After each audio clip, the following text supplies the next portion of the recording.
साल दर साल का ब्यौरा देते हुए बताएंगे कि कैसे कांग्रेस ने हिंदुओं का मजाक बना दिया। 1950 में आया आर्टिकल 25।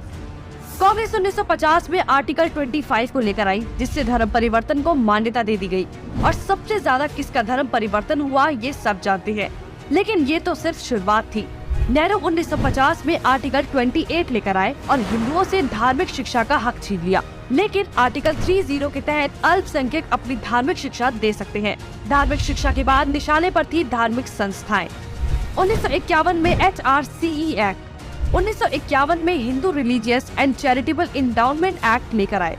उन्होंने कारण दिया कि बड़े मंदिरों का रखरखाव सही से हो सके, लेकिन इसकी आड़ में कब्जे कर लिए, जिसके तहत भारत में मौजूद बड़े बड़े मंदिरों का प्रबंध सरकार ने अपने हाथों में ले लिया और मनमाने ढंग से इनकी संपत्ति का दुरुपयोग किया। और ये सिर्फ हिंदुओं के मंदिर पर लागू था, बाकी धर्मों या धार्मिक स्थल पर लागू नहीं था।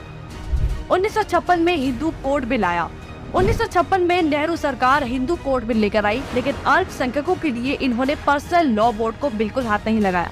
मतलब एक ही है, देश में एक जाति कद संविधान कानून से और दूसरी अपने धर्म के कानून के हिसाब से, और आज भी यूनिफॉर्म सिविल कोड से कतराते हैं।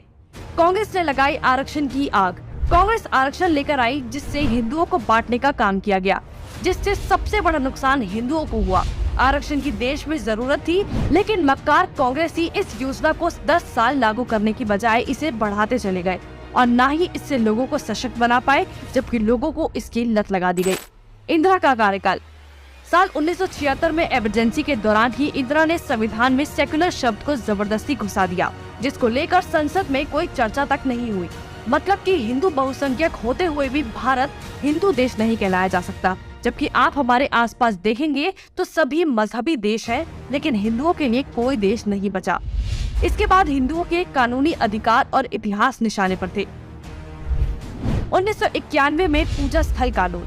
1991 में कांग्रेस ने पूजा स्थल कानून बनाया, जो बेहद हिंदू विरोधी कानून था, क्योंकि इस कानून के तहत हिंदू, सिख और जैन मुगलों के कब्जे से मंदिरों को छुड़ाने के लिए लड़ाई ही नहीं लड़ सकते।